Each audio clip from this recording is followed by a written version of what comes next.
আমাদের সাবেক প্রধানমন্ত্রী তিনবার আমাদের দেশনেত্রী বেগম খালেদা জিয়া কালকে আসতেছে, এই জন্য আমরা অনেক খুশি। সাথে জুবাইদা রহমান আসতেছে, এটাতে আরও খুশি। তাদের পাশাপাশি দুজনকেই আমরা পাচ্ছি।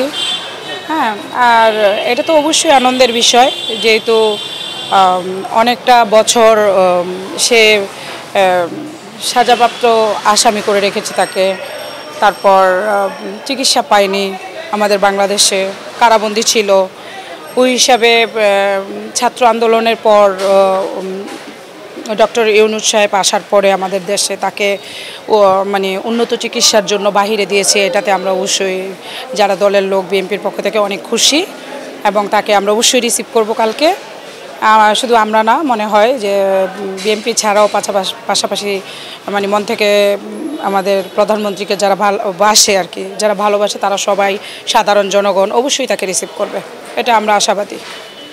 হ্যাঁ, অবশ্যই আমরা চাই আগামী দিনে বিএনপির আমাদের চেয়ারপারসন খালেদা জিয়া, আমাদের আগের তিনবারের প্রধানমন্ত্রী, তাকে আমরা সামনে চাই প্রধানমন্ত্রী হিসেবে, অবশ্যই চাই। শুধু আমরা না, দেশবাসী চায়, এবং চাই যে এটা দেশের মানুষ যা বুঝতে পারছে এখন, আমরা বুঝেছি, সকলেই বুঝেছি, এটা জনসাধারণ সবাই আমরা চাই। আর যেহেতু যারা বিএনপি করে তারা তো অবভিয়াসলি চায়, ওই হিসাবে বলবো যে আমরা চাই দেশে সুষ্ঠু নির্বাচন হোক, এবং ওই সুষ্ঠু নির্বাচনের মধ্য দিয়ে তাকে আমাদের কাছে ফিরে আনতে চাই। এটা আমরা আমাদের দেশবাসীর কাছে আমাদের একান্তই চাওয়া, যে অবশ্যই যাতে বিগত 16 বছর যেই যারা দেশ চালিয়েছে, শেখ হাসিনা, উনি তো স্বৈরাচারী হিসেবে পরিচিতি পেয়ে দেশের বাহিরে আছে, হ্যাঁ, ইন্ডিয়াতে লুকিয়ে আছে। তো ওই হিসাবে বলবো যে সামনে নির্বাচন হোক, সুষ্ঠু নির্বাচন, যেটা আমি সবসময় বলি, ওই নির্বাচনের প্রেক্ষাপটে আমরা আমাদের দেশনেত্রী বেগম খালেদা জিয়াকে আমাদের মাঝে ফিরে আনতে চাই, দেশের জনগণের কাছে ফিরে আনতে চাই। আমি আরেকটু বলবো যে শেখ খালেদা জিয়ার সরকার আসলে কি, এটা তো ক্ষমতা তো একটা বিশাল জিনিস, ক্ষমতায় চলে আসলে আসলে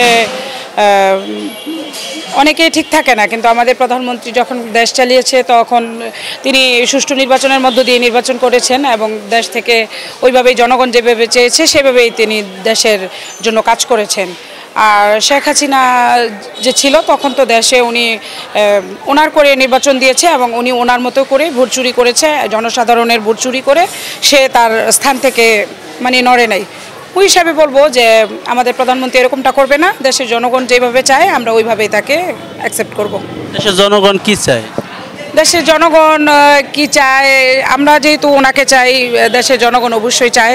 যদি না চাইতো তাহলে 16 বছর পরে দেশে এত আন্দোলন, এত সংগ্রাম, এত যুদ্ধ, বা দেখেন একটা জিনিস দেখেন আপনি, যে শেখ হাসিনা যে ছিল, উনি কিন্তু দেশ থেকে পালিয়ে এখন ইন্ডিয়াতে আছে, কিন্তু আমাদের প্রধানমন্ত্রী, আমরা তো বেগম খালেদা জিয়া, উনি যে আসতেছে, উনি কিন্তু দেশে আসতেছে, উনি কিন্তু লুকায়া থাকে নাই, উনি কিন্তু বিএনপির হয়ে কিন্তু দেশ ছাড়ে নাই, উনি জেল খেটেছে, মামলা খেয়েছে, ওনার উন্নত চিকিৎসা দেওয়া হয় নাই, ওনাকে ঘরে কারাবন্দি করে রেখেছে, কারাগারে কারাবন্দি করে রেখেছে, ওনাকে কোনো দেশের ভিসা দেওয়া হয় নাই চিকিৎসার জন্য। তাহলে কি উনি কি দেশ ছেড়েছে? ছাড়ে নাই। এটা বুঝতে হবে আমাদের জনগণের, সবাই বুঝতে হবে যে আমরা ওনাকে চাই, এটা বুঝতে হবে। ধন্যবাদ। আমি জুয়েল আহমেদ প্রামাণিক, গুলশান থানা বিএনপির পক্ষ থেকে সবাইকে, সমগ্র দেশবাসীকে আন্তরিক শুভেচ্ছা ও অভিনন্দন।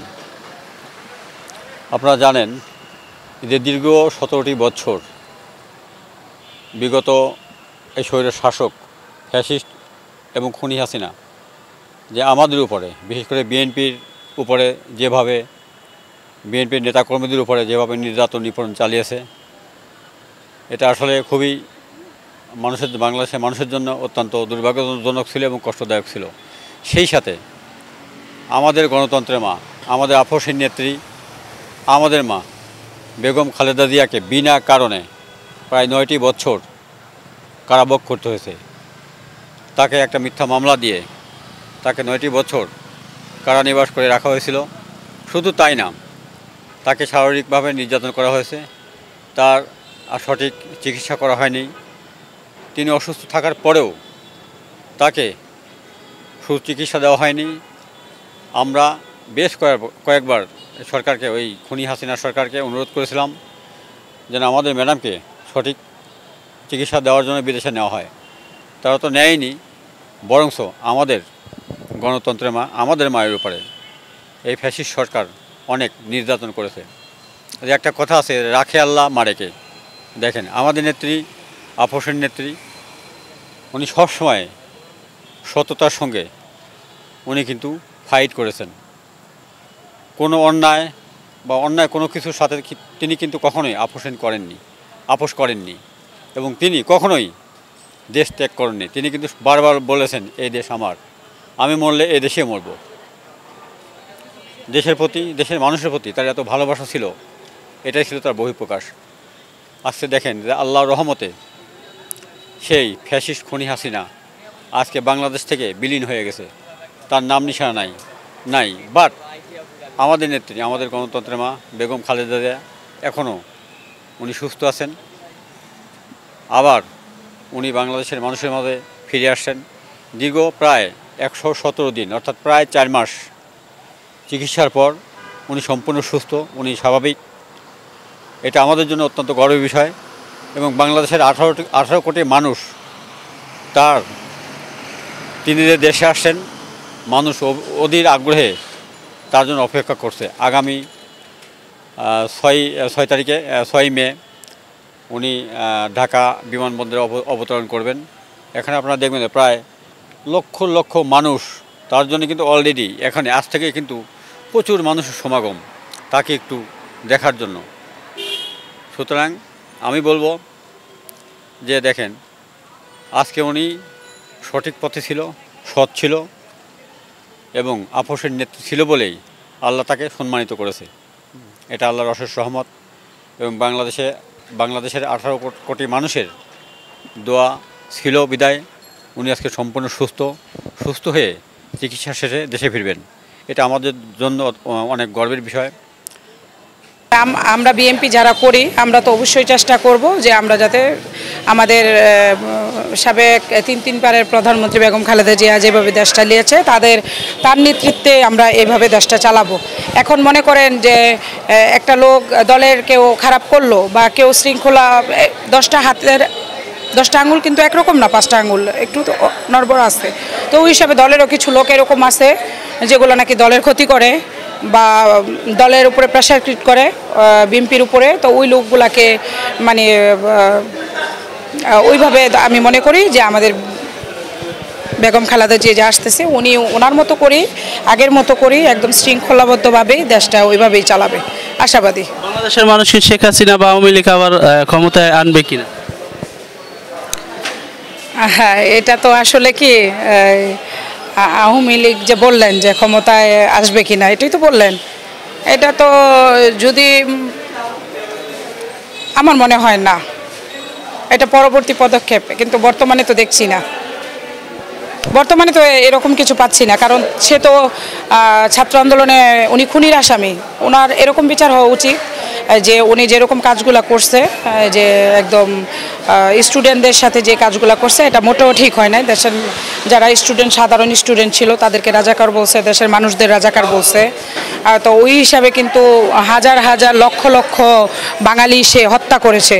তো ওই হত্যাকাণ্ডের বিচার আমরা চাই এবং সেই বিচারটা এরকম হোক যাতে বাংলার জমিনে আবু সাঈদ যেভাবে হত্যা হয়েছে বা আরও যেসব ছেলেরা আমাদের ভাইয়েরা রক্ত দিয়ে আমাদের দেশকে আবার স্বাধীন করেছে, যেটাকে আমরা বলি যে স্বাধীন দেশ হয়েছে, ওইভাবে তার দেশে ওইভাবে বিচার হওয়া উচিত। সে প্রত্যেকটা মানুষকে এরকমও আছে, বিএনপির যারা করতো, যারা আগে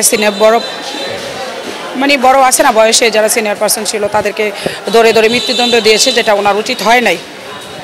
তো ওই হিসাবে বলবো যে উনি যেহেতু এই পাপগুলো করেছে, এই পাপের বিচার জনসাধারণের সম্মুখেই হোক, এটা অন্তত আশাবাদী আমরা জনগণ। আসলে জিয়া সৈনিক তো এখানে অনেক হাজার হাজার লক্ষ লক্ষ মানুষ জিয়ার সৈনিক। ওই হিসাবে আমি আমার ব্যক্তিগত থেকে বলতেছি, জিয়ার সৈনিক হিসাবে আমি জিয়ার আদর্শ মতোই কাজ করে যাব। জিয়াউর রহমান যেভাবে দেশ চালিয়েছে, তার কথাগুলো যেভাবে বলেছে, সেগুলো আমরা অবশ্যই শুনেছি বা ছোট থেকে দেখেছি। আমরা জিয়ার সৈনিক, অবশ্যই জিয়ার আদর্শেই আমরা গড়া। আমরা ছোট থেকে এবং বংশীয়ভাবে জিয়ার প্রতি, আমাদের খালেদা জিয়ার প্রতি অন্যরকম টান, ওই হিসাবে তো অবশ্যই বলবো যে আমার থেকে তার আদর্শে আমরা চলবো। কারণ মানুষকে তো এখন আমি নিজে যেহেতু নিজ থেকে যতটুকু পারি দেওয়ার চেষ্টা করি, যেটা এটা প্রত্যেকটা মানুষই মোটামুটি দেয়। জিয়ার সৈনিক যারা আপনি দেখেছেন এত বছর, কিন্তু এই ছাত্র আন্দোলনের পরে বিগত আগের 16 বছর যারা দেশ চালিয়েছে তারা কিন্তু এরকম আমাদের ভারপ্রাপ্ত চেয়ারম্যান তারেক রহমানের নির্দেশে আমরা যেই ইফতার পার্টির আয়োজনগুলো করেছে উনি, আমরা যে একদম যেভাবে ইফতার পার্টিটা করেছি প্রত্যেকটা একদম ওয়ার্ডে, প্রত্যেকটা স্থান থেকে তৃণমূল থেকে নগর পর্যন্ত সবাই ওয়ার্ডের সবাই মিলে যে ইফতার পার্টিগুলো করেছে, এই ইফতার পার্টিগুলো কিন্তু একমাত্র বিএনপির নেতাকর্মীরাই করেছে। হ্যাঁ, বিএনপির দল থেকেই করেছে, এটা কিন্তু অন্য কেউ করে নাই। আগের আওয়ামী লীগ কিন্তু এগুলো করে নাই। তো আমরা দেশের প্রতি অবশ্যই জিয়ার সৈনিক হিসাবে পাশে থাকবো, যতটুকু পারি, সেটা অনেক বড় কিছু হোক বা ছোট কিছু হোক, অবশ্যই পাশে থাকবো।